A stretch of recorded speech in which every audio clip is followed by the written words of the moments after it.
آج پھر شہباز نے بیوی کے کہنے پر بوڑھے باپ کو اتنا مارا کہ اس کے کولے کی ہڈی ٹوٹ گئی اور پھر اسے گھر سے باہر پھینک دیا گیا، کیونکہ شہباز کی بیوی جھوٹا الزام لگاتی تھی کہ اس کا باپ اسے گندی نظر سے دیکھتا ہے۔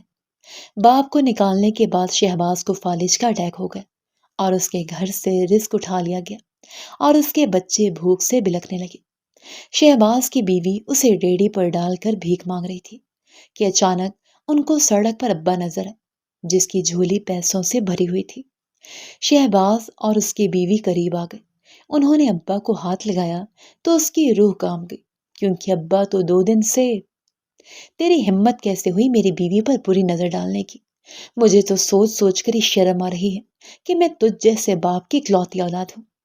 کاش ماں کی جگہ تو ہی مر چکا ہوتا تو آج مجھے یہ دن تو نہ دیکھنا پڑتا۔ شہباز غصے بھرے انداز میں بیلٹ سے اپنے ہی سگے باپ کو جانوروں کی طرح پیٹ رہا تھا۔ شور شرابے کی آواز سن کر پاس پڑوس والے بھی اکٹھے ہونے لگے تھے۔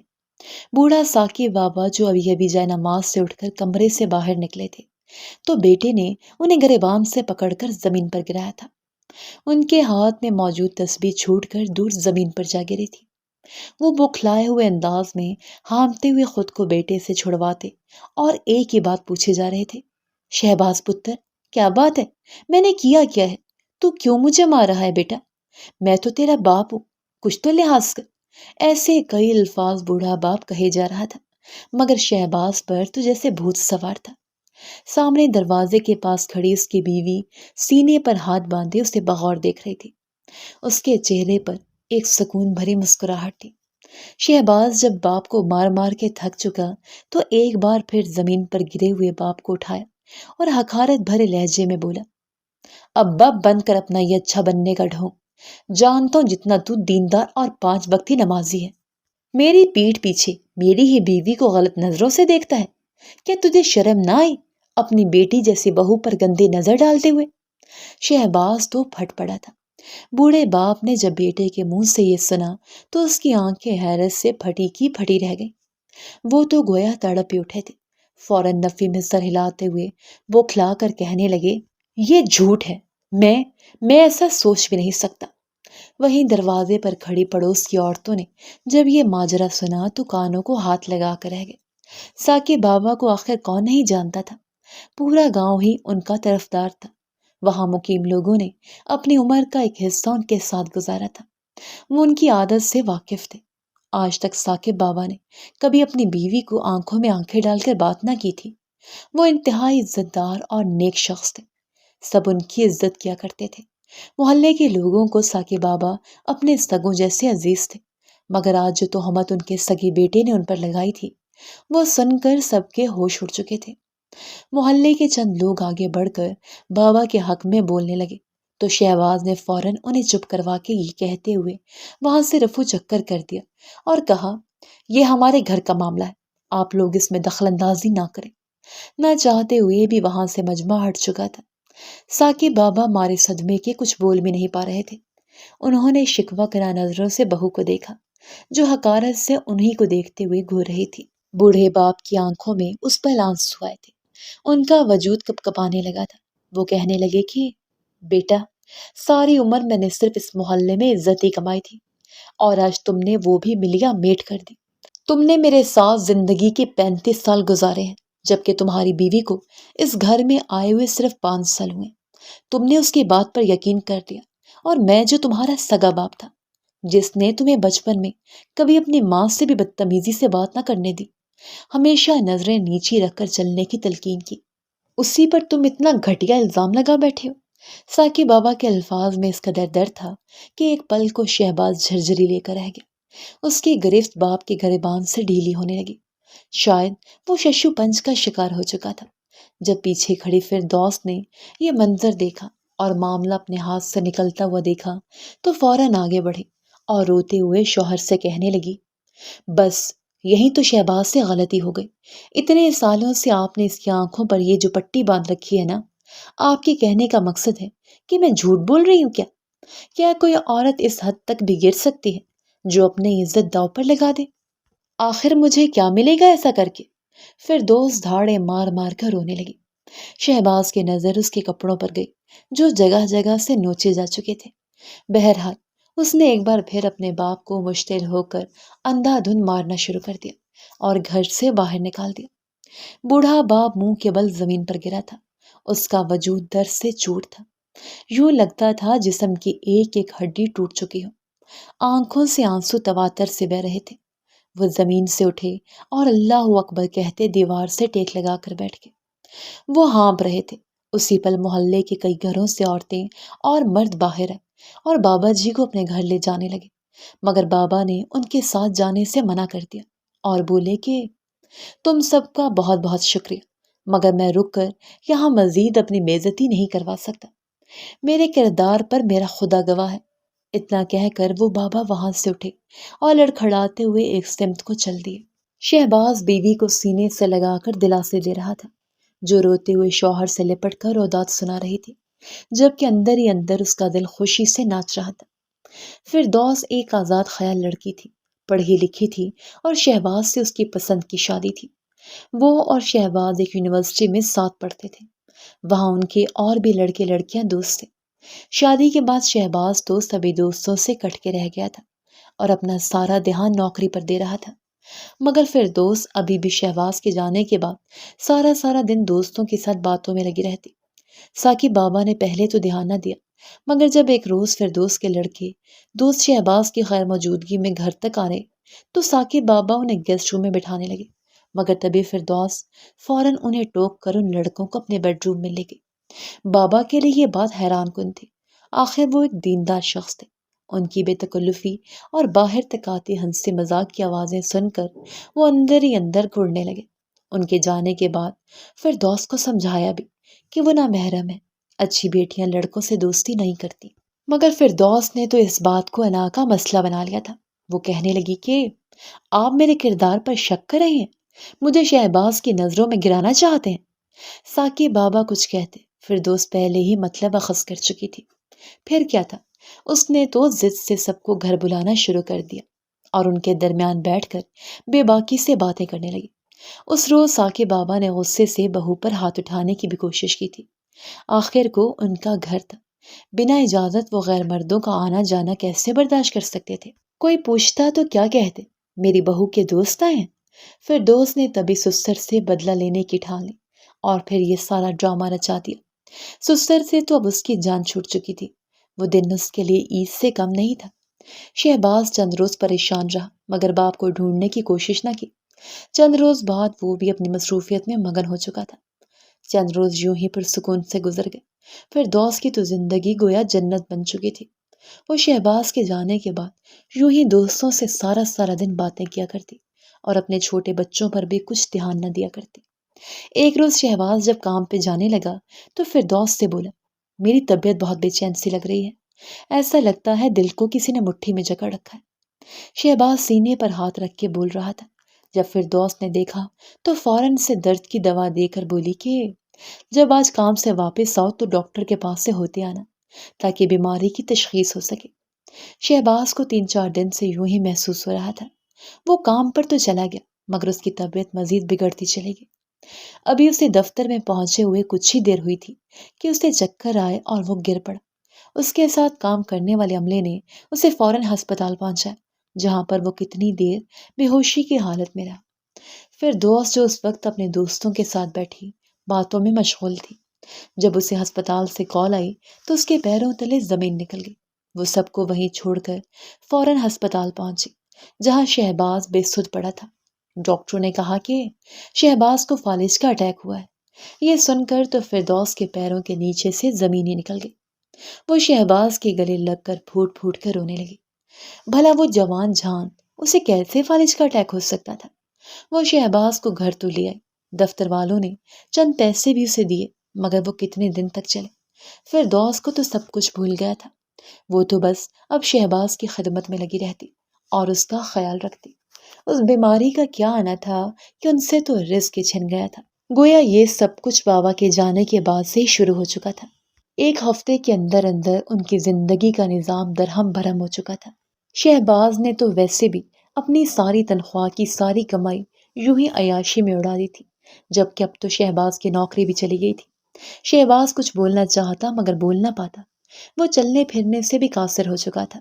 دھیرے دھیرے گھر میں موجود تمام تر جمع پونجی ختم ہوتی گئی اور پھر تنگ دستی نے ان کو گھیر لیا۔ اب تو اتنے پیسے بھی نہ بچے تھے کہ بچوں کے لیے دودھ بھی خریدا جا سکے۔ آہستہ آہستہ فردوس کی ساری رعنائیاں ختم ہوتی چلی گئی۔ اس نے اپنا زیور بیچ کر شہباز کے لیے دوائیاں اور بچوں کی ضروریات پوری کرنا شروع کر دی۔ وہ اپنے دوستوں کے پاس مدد مانگنے کے لیے جاتی تو سب نے کوئی نہ کوئی بہانہ بنا کر اسے دھتکار دیا۔ اب تو کوئی اسے منہ بھی نہ لگاتا اور نہ ہی اب دوبارہ اس کے گھر کی جانب آیا تھا۔ اس نے دھیرے دھیرے کر کے اپنا تمام زیور بیچ دیے اور پھر جب حالات تنگ ہونے لگے تو نوکری کی تلاش میں نکل پڑی، کیونکہ بچوں کا پیٹ تو پالنا ہی تھا۔ اس نے کئی جگہ نوکری کے لیے اپلائی کیا مگر ہر جگہ کوئی تجربہ مانگتا تھا، کسی نے اس سے نوکری نہ دی۔ اس نے محلے کے اسکول میں پڑھانا بھی شروع کر دیا مگر وہاں کے استاد نے جب اسے دیکھا تو اسے بری نظروں سے گھورنے لگا۔ بار بار کوشش کرتا کہ وہ فردوس کو چھو سکے۔ فردوس نے خود کو بچانے کی کوشش کی اور مجبوراً وہاں جا کر پڑھاتی رہی مگر وہ 10 دن سے زیادہ وقت نہ چل سکی، کیونکہ ایک روز چھٹی کے بعد پرنسپل نے اسے اپنے آفس میں بلا لیا اور دیکھتے ہی دیکھتے اس کی عزت پر حملہ کرنے لگا۔ مگر کسی نہ کسی طرح فردوس نے اپنی عزت بچا کر وہاں سے بھاگ نکلی۔ وہ روتے ہوئے بھاگ آئی تھی۔ بے ساختہ اس کی نظروں کے سامنے سسر کا چہرہ آیا تھا، جس پر اس نے الزام لگایا تھا کہ وہ اس کی عزت پر خاک ڈالنا چاہتا ہے۔ وہ روتے ہوئے گھر سے آئی تھی۔ شہباز اسے دیکھ کر پریشان ہو گئے مگر آخر کیسے پوچھتا کہ اسے کیا ہوا ہے، وہ کیوں رو رہی ہے۔ کتنی دیر فردوس یوں ہی شہباز کے گلے لگ کر روتی رہی لیکن اسے بول کر کچھ بھی نہ بتا۔ اب تو نوبت یہاں تک آ چکی تھی کہ گھر میں فاقے پڑنے لگے تھے۔ بچے بھوک سے بلک رہے تھے اور بار بار ماں سے کھانا مانگ رہے تھے مگر فردوس انہیں کھانا کہاں سے لا کر دیتی۔ اب تو اس کے پاس ایک آنا بھی موجود نہ تھا۔ فردوس نے محلے والوں سے بھی مدد مانگنی چاہی۔ ان کے سامنے گڑ گڑا کر ہاتھ جوڑ دیے کہ خدا را ہماری مدد کرے، ہمارے گھر میں کھانے کے لیے کچھ بھی نہیں بچا اور بچے بھوک سے بلک رہے ہیں۔ مگر سب نے انہیں ایک نظر ڈال کر گھر سے نکال دیا۔ سب کے دل میں ان کے لیے نفرت بھر چکی تھی۔ جو کچھ انہوں نے ساکے بابا کے ساتھ کیا تھا اس کے بعد کسی کے دل میں بھی ان کے لیے رحم موجود نہ تھا۔ کچھ لوگوں نے تو یہاں تک بھی کہہ دیا تھا کہ یہ سب تو تم لوگوں کو ساکب بابا کی بد دعا لگی ہے، تم لوگوں نے ساکب بابا کے ساتھ اچھا نہیں کیا تھا تو تم لوگوں سے خدا نے رزق اٹھا دیا ہے۔ وہ بھولے بھالے معصوم بابا تم لوگوں کے لیے ہمیشہ دعا گو رہتے تھے۔ ان جیسے نیک اور دیندار انسان ہر وقت دعا کرتے رہتے تھے کہ ان کے بچے سلامت رہیں۔ مگر اب جب وہی گھر سے نکل گئے تو تنگ دستی تو آنی ہی تھی۔ ابھی بھی وقت ہے، اپنے گناہوں کی معافی مانگ کر ساکے بابا کو گھر لیا، شاید تم لوگوں کی پریشانیاں کچھ کم ہو سکے۔ پھر دوست سوچ میں پڑ چکی تھی اور خالی ہاتھ واپس گھر پر آ گئی تھی تو بھوکے بچوں کا چہرہ دیکھ کر اس کا دل کٹنے لگا۔ آخر کار وہ ایک نتیجے پر پہنچی۔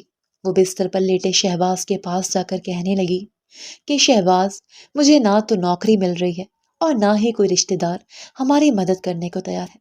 اب جو کچھ کرنا ہے مجھے ہی کرنا ہے۔ آپ اور بچوں کا پیٹ پالنے کی خاطر اتنا تو مجھے کرنا ہی پڑے گا۔ شہباز کچھ سمجھ نہ سکا کہ آخر فردوس کے دماغ میں کیا چل رہا ہے۔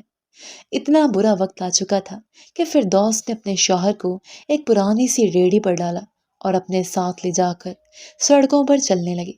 اس روز اس کی آنکھوں میں آنسو آ گئے تھے اور خود کو ایک چادر میں لپیٹے ہوئے تھی۔ لوگ اسے طرح طرح کی نظروں سے گھور رہے تھے۔ ان کی نظریں اسے اپنے وجود میں اترتی ہوئی محسوس ہو رہی تھی۔ ایسے لگتا تھا جیسے وہ نظریں اس کے روح کے آر پار کی جا رہی ہیں، مگر وہ سر جھکا آنسو پونچھتی ہوئی لوگوں کے آگے ہاتھ پھیلائے کھڑی تھی۔ اس کے شوہر کی حالت دیکھ کر کچھ لوگوں کو ترس آتا اور وہ اس کے ہاتھ پر 10 روپے رکھ دیا کرتے تھے۔ کچھ تو زبردستی اس کا ہاتھ پکڑنے کی کوشش بھی کرتے۔ آخر فردوس ایک جوان اور خوبصورت لڑکی قسمت کی ماری تھی، اس کے لیے ایسا ہو چکا تھا۔ آج اسے احساس ہوا تھا کہ مرد کی گندی نظر کیسی ہوتی ہے۔ جب کوئی مرد میلی نگاہ سے ایک عورت کو دیکھتا ہے تو اس پر کیا بیتتی ہے۔ اس کا سسر تو بے قصور نیک انسان تھا جس پر الزام لگا کر وہ اسے گھر سے نکلوا چکی تھی۔ اتنی ہی اسے اس روز بھیک ملتی کہ وہ اپنا شہباز اور بچوں کا پیٹ پال سکے، مگر کبھی کبھار اسے فاقہ بھی کرنا پڑتا۔ بمشکل تو اتنی ہی بھیک ملتی جو بچوں کا پیٹ بھر سکے۔ چند روز گزر گئے اب اسے شوہر کو ساتھ لے جا کر بھیک مانگتے ہوئے شرم نہیں آتی تھی۔ وہ دونوں ہی احساس کمتری کا شکار تھے۔ ان کی آنکھوں میں گویا آنسو ہی سوکھ چکے تھے۔ وہ بس ایک دفعہ اپنے سسر سے معافی مانگنا چاہتی تھی، مگر نہ جانے وہ زندہ تھے بھی یا نہیں۔ ایک روز شدید بارش تھی اور وہ بارش میں بھیگ چکے تھے۔ فردوس شہباز کو ریڑھی پر ڈالے ہوئے ایک درخت کے نیچے آ کر کھڑی ہو گئی اور وہ بار بار شہباز کا چہرہ صاف کر رہی تھی۔ ان دونوں کو تو آج کسی نے 10 روپے بھی نہ دیے تھے۔ وہ 2 روز سے بھوکے تھے، بس یہی دعا کر رہے تھے کہ انہیں آج پیسے مل جائیں تاکہ کم از کم وہ کچھ کھا تو سکے۔ شہباز کی حالت تو دن بدن بگڑتی جا رہی تھی۔ کبھی بے ہوش ہو جاتا تو اسے ہوش ہی نہ آتا۔ آخر کو بیمار شخص تھا، دوائیاں بھی موجود نہیں تھیں جنہیں لے کر وہ صحت یاب ہو سکتا۔ بارش رکی تو ایک بار پھر ریڑھی چلاتی ہوئی فردوس سڑک پر آن نکلی تاکہ کچھ بھیک مانگ سکے۔ وہ چلتے ہوئے ابھی سڑک تک آئی تھی کہ اسے ایک شخص نظر آیا جس کے ہاتھ میں ایک بڑا سا پیکٹ تھا۔ یوں لگتا تھا جیسے ان میں ڈھیروں پیسے موجود ہوں۔ وہ شخص کافی امیر بھی لگ رہا تھا۔ فردوس جلدی جلدی ریڑھی چلاتی ہوئی اس شخص تک پہنچی اور فوراً ہاتھ پھیلا کر بولی، بابا، خدا تمہارا بھلا کرے، خدا تمہاری ہر دلی مراد پوری کرے، تمہارے بال بچوں کو ہمیشہ خوش و خرم رکھے۔ میری مدد کرو، میرا شوہر بیمار ہے اور میرے بچے گھر میں بھوکے ہیں۔ ہم نے کئی روز سے کچھ نہیں کھایا، اگر تم ہمیں کچھ دے سکو تو تمہاری بڑی مہربانی ہوگی۔ وہ ہاتھ پھیلائے روتے ہوئے کہہ رہی تھی کہ اس شخص نے پلٹ کر ان کی جانب دیکھا۔ اس شخص کا چہرہ دیکھتے ہی ان دونوں کے پیروں کے نیچے سے زمین نکل چکی تھی۔ وہیں شہباز کو بھی ایک دھچکا سا لگا تھا۔ انہیں تو یقین ہی نہیں آ رہا تھا کہ سامنے کھڑا شخص کون تھا۔ وہ شخص بھی انہیں بغور سر تپیر دیکھنے کے بعد فوراً ان کی جانب پلٹا اور بولا، شہباز پتر، تمہاری یہ حالت کیسے ہو گئی؟ فردوس بیٹا یہ تم اس حالت میں گھر سے باہر کیا کر رہی ہو؟ انہیں تو کچھ سمجھ ہی نہیں آ رہی تھی کہ وہ کیا کہیں۔ یہ تو ثاقب بابا تھے جو اپنے مخصوص انداز میں کھڑے تھے، وہیں ان کا سفید کرتا شلوار اور سر پر سفید پگڑی، ہاتھ میں وہی مخصوص تسبیح اور دوسرے ہاتھ میں پیسوں کا پیکٹ۔